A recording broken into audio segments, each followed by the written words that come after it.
Será que eu estou mais pra bruxa ou pra fada boa? Será que eu sou a Elphaba ou a Glinda? Não importa. O que importa é que todo mundo sabe que eu lembro muito a Dorothy, a louca, aquela que quer se imaginar dentro de uma história clássica de Hollywood. Mas hoje nós vamos mergulhar no universo bizarro do primeiro filme do Mágico de Oz. Há muitos boatos envolvendo as conturbadas gravações do Mágico de Oz de 1939. O longa faz parte da chamada Era de Ouro de Hollywood e foi produzido pela MGM, um dos maiores estúdios da época nos Estados Unidos. Além de ter se tornado um verdadeiro clássico amado por milhões de pessoas, o filme também foi um grande sucesso de bilheteria. Mas rondam coisas bizarras na sua gravação, histórias de bastidores que deixam qualquer um assustado. E hoje nós vamos conhecer um pouco mais disso e também, gente, vou já explicar logo no começo do vídeo a conexão entre o Mágico de Oz e o universo LGBTQIA+. Então vem com a vovozinha, porque esse filme, gente, fez uma revolução na época, tanto por se tratar de um filme em cores, quanto pelo tamanho da produção, que realmente era gigantesca e faz realmente a gente sonhar em fazer parte de algo desse tipo. Justamente por isso, hoje eu vou indicar um curso da EBAC, a Escola Britânica de Artes Criativas e Tecnologia, para você que quer entrar nesse universo maravilhoso e mágico dos filmes. Hoje eu indico o curso Adobe After Effects do zero ao Pro. Você vai aprender a dominar os recursos do Adobe After Effects e trabalhar assim com animação e vídeo em nível profissional. Com esse curso você vai poder trabalhar com efeitos especiais de pós-produção e edição de vídeos, tanto para a indústria cinematográfica quanto em publicidade, TV, mídias sociais, YouTube, games, aprimorando seus conhecimentos com a principal ferramenta de pós-produção desse mercado. E olha, até que nos meus vídeos After Effects acaba sendo útil. Vocês já sabem, mas todos os cursos da EBAC o aluno assiste quando e onde quiser por período ilimitado, sempre amparado por professores atuantes no mercado de trabalho que vão tirar suas dúvidas, corrigir seus trabalhos individualmente e dar feedbacks para melhorias durante o seu percurso. A EBAC tem mais de 150 cursos, 60 mil alunos já passaram por lá nas áreas de design, arquitetura, marketing, audiovisual, games, moda, programação, enfim. Tenho certeza que você vai encontrar algo para te posicionar melhor no mercado de trabalho ou alavancar a carreira onde você já está inserido. Então aproveita que tem muita promoção rolando com até 60% off e já usa o meu cupom LorelaiFox para você receber R$200 de desconto em qualquer curso, gente. Corre, que é por tempo limitado, e aproveita, porque agora nós vamos rumo à trilha dos tijolos amarelos, falando dela, a Dorothy. E como hoje a gente está falando especificamente do filme do Mágico de Oz e não da obra literária, né, que é bem legal, inclusive bem famosa. Tem até um livro aqui, acho que da Dark Side, né, da obra do Mágico de Oz, enfim. Dorothy, no filme, foi interpretada pela Judy Garland, que se você é uma bicha 30 a mais, o mínimo que você pode saber é quem era Judy Garland, tá bom? Porque ela é mãe da Liza Minnelli.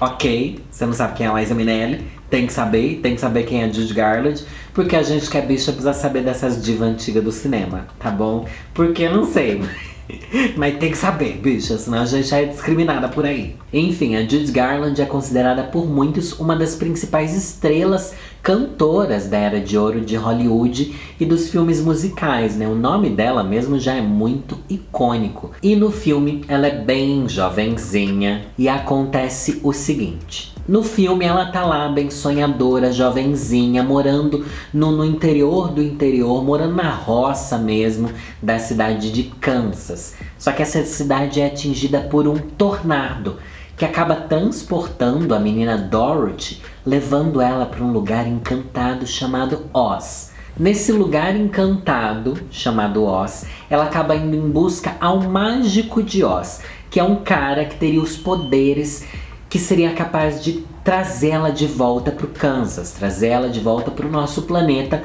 tirar ela daquele surto onde ela foi parar. E para ela percorrer essa jornada, ela tem a ajuda de 3 amigos: o Homem de Lata, o Leão Covarde e o Espantalho. Agora eu quero abrir um parênteses aqui, antes da gente falar das curiosidades mórbidas, eu quero falar desses amigos da Dorothy. Um termo utilizado dentro da comunidade LGBT norte-americana é o termo amigos de Dorothy, que se refere a um homem gay e de maneira mais abrangente a qualquer pessoa da nossa comunidade, né?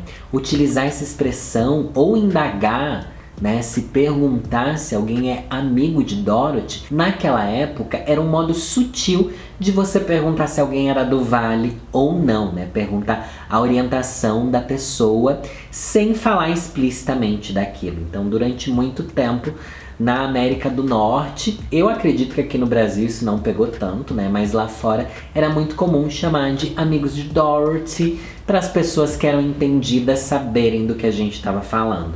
Sem contar que o livro, né, os livros do Mágico de Oz estão cheios de mulheres fortes em relacionamentos bastante íntimos, príncipes que mudam de gênero e muitas outras coisas que remetem ao universo LGBT, ou pelo menos que questionam os papéis do gênero, né? No livro Road to Oz, de 1906, a personagem Polychrome é literalmente a filha do arco-íris, tá? Ela ali é uma personagem que é filha do arco-íris. Tem como você ser mais bicha do que isso? Acho que não tem, né? Dizem que isso pode ser uma coincidência, porque na verdade o arco-íris só foi ligado à pauta LGBTQIA+, depois, ali lá pelos anos 60, 70, né? Mas o trecho desse personagem no livro tem um diálogo muito interessante. Ele vira pra Dorothy e fala o seguinte: "Você tem alguns amigos queer, Dorothy?" E nossa corajosa, jovenzinha heroína responde: "A estranheza não importa, desde que sejam amigos." Ou melhor, já era muito nítido que desde a obra literária, os amigos da Dorothy eram desviados, mas eram pessoas que eram vistas com olhos negativos pela sociedade. Lá pelo ano de 2012, eu fui assistir uma peça que interpretava o Mágico de Oz aqui em São Paulo, isso antes de eu ter o YouTube, inclusive, né? E quem interpretava um dos amigos da Dorothy era o Lúcio Mauro Filho, e ele fazia justamente um leão muito afeminado. E todo o fato do leão ser covarde mostrava que, na verdade, a sociedade colocava ele num lugar dele ser mal falado por ele ser LGBT. E esse foi um episódio bem louco da minha vida, tá? Porque depois dessa peça, a gente foi encontrar os atores saindo do teatro. E daí gente, parece até uma fanfic, né? Eu não sei porque a gente fez isso, mas eu e meus amigos falamos com o Lúcio Mauro Filho, mas daí o Lúcio Mauro mesmo contou um pouco dessa coisa de amigos da Dorothy serem referência aos LGBTs. E ele falou que ele buscou muito disso pra criar o personagem dele daquela obra. E que ficou bastante assim, era um leão bem bichona. Eu lembro que na época eu me identifiquei tanto com aquilo. Claro, gente, a gente tá falando de algo de 11 anos atrás. Não sei se hoje em dia o povo ia ver problema nisso, mas na época eu achei muito incrível, porque ele tinha uma trajetória de descoberta e de se assumir durante aquela peça que eu achei muito sensacional. Mas enfim, posto isso, vamos voltar ao filme. O que talvez pouca gente saiba é que as gravações do Mágico de Oz foram um verdadeiro show de horrores, de mistérios e bizarrices, com direito a queimaduras, envenenamento e muito mais. Tanto que há quem diga que o filme seja amaldiçoado. A produção acabou sendo tão complicada que foram necessários 6 diretores. Alguns deles nem sequer creditados lá nos créditos finais e nada menos do que 20 roteiristas para tirar o filme do papel. Vamos começar pela história do ator que originalmente tinha sido escalado para o papel do Homem de Lata. Acho que essa daqui é a história mais famosa, que talvez vocês já tenham visto até no TikTok rolando por aí, enfim. O Homem de Lata era o Bud Ebsen, que teve que deixar a produção depois de apenas 9 dias trabalhando. Ele foi hospitalizado porque a maquiagem prateada, que era usada na caracterização do personagem dele, era tão tóxica que seu pulmão ficou cheio de poeira de alumínio. Então, colocaram um substituto para ele, o Jack Haley, que conseguiu concluir a filmagem, mas depois acabou descrevendo a experiência como um inferno. Além de colocarem pó de alumínio direto na pele dele, a produção o misturou em uma pasta e pintou o corpo do ator, que depois teve uma infecção no olho por conta disso. Gente, eles faziam experimentos de maquiagem, porque a gente tá falando, gente, do final dos anos 30, né? Ali na década de 40, isso era muito diferente, a realidade dos maquiadores era muito diferente do que é hoje. Mas pelo menos esse passou mal, mas conseguiu entregar o filme. A Margaret Hamilton, que interpretava a bruxa malvada do Oeste, tinha 36 anos quando gravou o filme, mas a maquiagem verde fazia com que ela parecesse muito mais velha, o que eu me identifico bastante, já que eu sou uma vovozinha. A maquiagem dela era à base de cobre e também era tão tóxica que a atriz foi forçada a entrar em uma dieta líquida durante as filmagens para não correr o risco de ingerir nada. A make também deixava o rosto da Margaret manchado de verde por várias semanas depois que acabavam as filmagens. Lembrando que tem até um vídeo já meio antigo aqui do canal que mostra o quanto alguns componentes químicos que fazem mal para o nosso corpo eram muito comuns na composição de maquiagem e ainda são comuns em composição de maquiagem, principalmente maquiagens ilegais, contrabandeadas, falsificadas, enfim. Esse rolê de pigmento de maquiagem é muito perigoso. Mas ainda sobre a bruxa malvada, o pior ainda vem por aí. Numa cena muito clássica do filme, onde a bruxa desaparece em uma nuvem de fumaça, que era provocada por explosivos no set, o fogo veio antes da hora, causando queimaduras de 1º grau no rosto da atriz e de 2º grau na sua mão. E a tal maquiagem de cobre só ajudou a espalhar ainda mais as chamas, gente. Um grande caos. Tem também um caos que aconteceu com a dublê da bruxa malvada, que se chamava Betty Dunkel. Ela também passou por péssimos bocados, porque quando a gente tá falando de um set assombrado, todo mundo passa mal. A louca não é um set assombrado, né? É uma produção que queria dar um passo maior do que a perna, na verdade, né? Ela teve uma das pernas queimadas quando uma vassoura usada nos efeitos especiais de uma cena explodiu. Vale lembrar que os efeitos gerados por computação gráfica não existiam, não era possível fazer os Vingadores naquela época, todos os efeitos eram práticos. O que é um efeito prático? Efeito que não é especial, é prático, a louca. É um efeito que você faz ali e realmente é gravado na câmera, não é feito em pós-produção, sabe? E muitos desses efeitos práticos ainda estavam em fase de experimentação. Era tudo muito novidade, porque o filme era muito inovador e buscava coisas que nunca ninguém tinha feito antes, né? Muitas coisas realizadas no filme tiveram que ser inventadas e nunca haviam sido sequer imaginadas antes em outras produções. Também não existiam sindicatos ou regulamentações trabalhistas que pudessem proteger os profissionais da indústria cinematográfica. Então eles realmente podiam dançar, sambar em cima daqueles atores e de todo mundo que estava ali na produção. As pessoas da equipe eram literalmente usadas como cobaias. Mas os acidentes não pararam por aí. Uma outra coisa aconteceu e foi com 2 atores que interpretavam os macacos alados. Se você assistiu o filme, você vai saber do que eu tô falando, né? Tem uns macacos que voam, que é uma das coisas bizarras, né, do Mágico de Oz, é isso. Enfim, esses 2 atores sofreram uma queda quando os fios que prendiam eles no ar se partiram. Tá, você simplesmente tá lá, tirando seu dia pra trabalhar, querendo ali, né, entregar o seu e simplesmente cai das alturas. Como a tecnologia do cinema em cores ainda era muito recente, as luzes que foram utilizadas para filmar em Technicolor eram extremamente fortes. Essas luzes eram tão fortes que o vestido da Dorothy, que era azul e rosa, na tela acabou aparecendo apenas como azul e branco. Até aí, tudo bem. Mas o problema é que a iluminação também tornava o set insuportavelmente quente, com uma média de 38 graus. Imagina você tá gravando um filme Imagina você dentro de uma roupa de um leão, tá bom? Um leão covarde.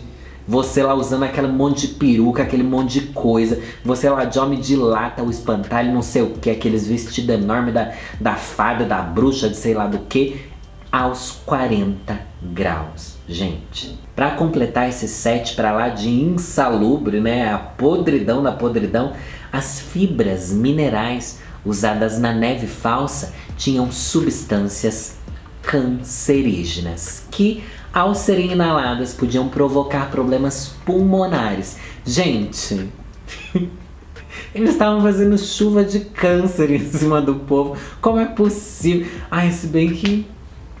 Gente, as coisas eram assim, né?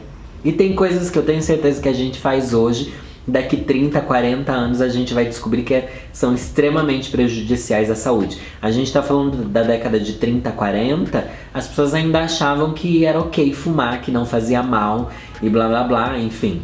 Só que durante essa gravação a gente pensa que eles já percebiam ali mesmo o quanto tudo aquilo tava fazendo mal pra eles, né? A gente tem ator sendo queimado, a pele deles ficando intoxicada, eles estragando o pulmão, enfim, uma grande desgraça. E o sofrimento dos personagens continua. Agora a gente pensando na Dorothy, que tinha ali seus 12 anos de idade dentro da história.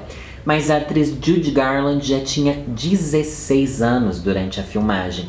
E ela foi obrigada a vestir um espartilho para achatar seus peitos, né? Porque ela já era uma adolescente, para parecer mais criança.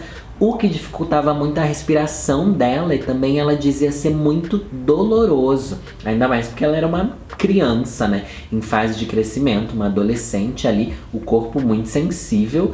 E eles maltrataram ela sem pena alguma. Outra coisa que aconteceu, e que se rolasse nos dias de hoje teria resultado um belo de um processo, foi que numa determinada cena, onde a Dorothy precisava dar um tapa no leão covarde, a Judy Garland estava meio desconcentrada e não parava de rir em cena. A solução do diretor Victor Fleming foi puxar a atriz de lado e dar um tapa na cara dela. Claro que ela parou de rir com isso na mesma hora e fez a cena direitinha no próximo take, né? Mas isso daí é abuso, né, gente? Se isso não é você abusar e assediar alguém ali no trabalho, não sei o que que é. Ainda mais pensando que se tratava de uma criança, gente. Ela tinha 16 anos. E agora falando do Leão Covarde, o figurino do ator Bert Lahr também era super difícil e pesado de se vestir. Dizem que tinha mais de 45 quilos e era feito com pele de leão de verdade. Por quê? Gente, não existia pele fake naquela época. Gente, que coisa horrível. Pensar que ele tava com um corpo de leão morto em cima dele. Ok, a gente usa couro de vaca, não posso ser hipócrita aqui, mas... bem estranho, né? Mas ó, muita gente afirma que os problemas de Judy Garland com depressão e distúrbios alimentares começaram justamente nessa época, quando ela passou por tantos abusos e por um período horrível, né, na gravação desse filme. O estúdio fazia com que ela tomasse remédios para ficar acordada e também remédios para dormir, porque só assim ela conseguiria dar conta do ritmo tão intenso das gravações. A atriz lutou pelo resto de sua vida contra o vício em substâncias químicas e tentou tirar a própria vida durante várias vezes. Ela morreu super jovem de overdose acidental aos 47 anos de idade. Esse daí é um retrato muito comum, se não a principal característica da Era de Ouro de Hollywood, né? Como eu falei, as pessoas não tinham tanto conhecimento sobre produtos químicos, sobre maquiagem, sobre o que realmente fazia bem, fazia mal, e com os remédios era assim também. A gente vê uma série de atrizes daquela época, e posso incluir também a grande, célebre, a musa, a maior de todas, Marilyn Monroe, que eram obrigados a usar remédio para dormir no horário e para acordar no horário, e para quando estar acordado estar hiperligado, e o corpo, o organismo acaba entrando nesse método automático. A própria nossa rainha querida Carmen Miranda passou por isso durante a carreira dela, né? Enfim, tem um canal aqui no YouTube que se chama Sociocrônica, que eles falam tudo sobre essa época de ouro, de Hollywood, e eles com certeza têm vídeos com muito mais propriedade sobre isso do que eu posso dizer aqui, mas se você tem curiosidade sobre essa época histórica, que foi realmente terrível, eu acho que é muito legal que vocês conheçam, principalmente pra gente ver que esses abusos em set de filmagem, ou principalmente abusos com gerentes, agenciadores, pais, familiares, uma coisa meio Britney aí, não é novidade. Não é algo que começou agora nos anos 2000, não. Vem desde o começo da história do cinema e desde que existe alguma atriz, alguma estrela de cinema, e principalmente as atrizes são muito prejudicadas por isso. Desde que elas começaram a existir, existem pessoas usando elas como se fossem máquinas, e a Judy Garland é um dos maiores exemplos disso, porque ela começou muito jovem, ela era muito querida, e esse sistema que engole as pessoas em Hollywood fez com que ela tivesse um fim muito precoce. E não foram só as pessoas que passaram sufoco nesse set infernal do Mágico de Oz, os animais também sofreram. Um dos soldados da bruxa malvada acidentalmente pulou em cima do cachorrinho da Dorothy, que é um dos personagens mais icônicos, o Totó, que na verdade era uma menininha, era uma cadelinha, e a pobre cachorra teve uma torção no pé e foi substituída por uma dublê, até ela se recuperar e poder voltar para as gravações algumas semanas depois. Querida, chama a Luísa Mel, se bem que a Luísa Mel tá cancelada hoje em dia, não sei o que tá acontecendo, gente. Já os cavalos que participavam das cenas, eles foram pintados com pó de gelatina para cenas da Cidade Esmeralda. E a produção tinha que correr para as filmagens com eles, porque os cavalos não paravam de se lamber sozinho, né, pra lamber o pozinho ali. Pelo menos, gente, o pó dos cavalos não era tóxico, tá? Acho que foram os únicos que não sofreram ali, mas pensar que os bichos também estavam trabalhando ali no calor de 40 graus, ninguém merece. Mas agora a gente vai falar de um dos rumores mais bizarros e assustadores que circulam por aí sobre a gravação do Mágico de Oz. Esses rumores dizem que um ator que fazia um dos Munchkins teria se enforcado no set de gravação.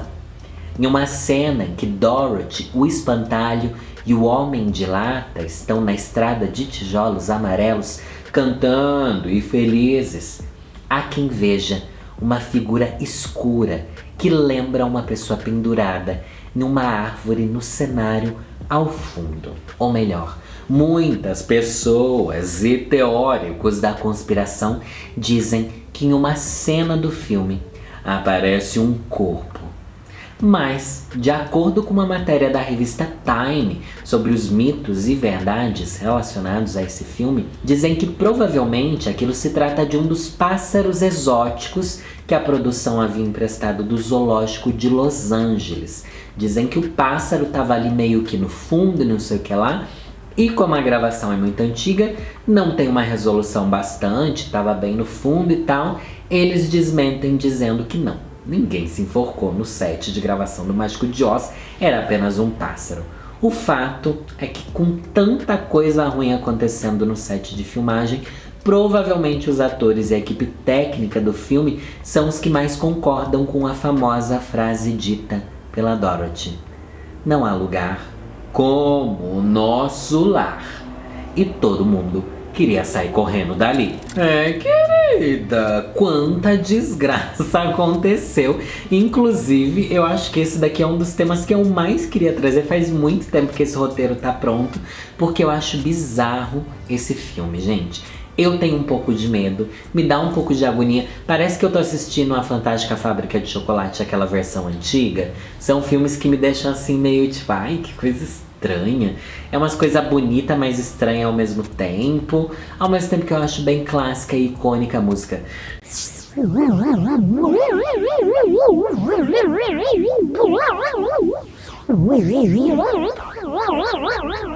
Ai, é tão linda. Ainda vou me montar de Dorothy. Gente, eu tô guardando esse roteiro porque eu dizia que todo ano, não, esse ano eu vou gravar porque eu vou me montar do Leão. Ah, eu vou me montar do Homem de Lata. Gente, passa ano, entra ano, nunca me monte nenhum personagem, resolvi gravar mesmo, tá bom?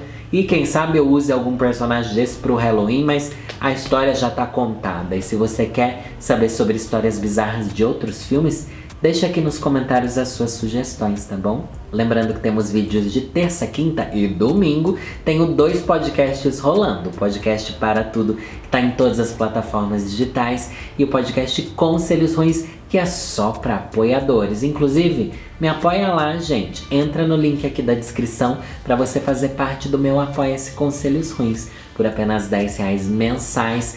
Toda semana um episódio novo de Conselhos Ruins para você ouvir. Meu nome é Lorelai Fox e é nessa que eu vou.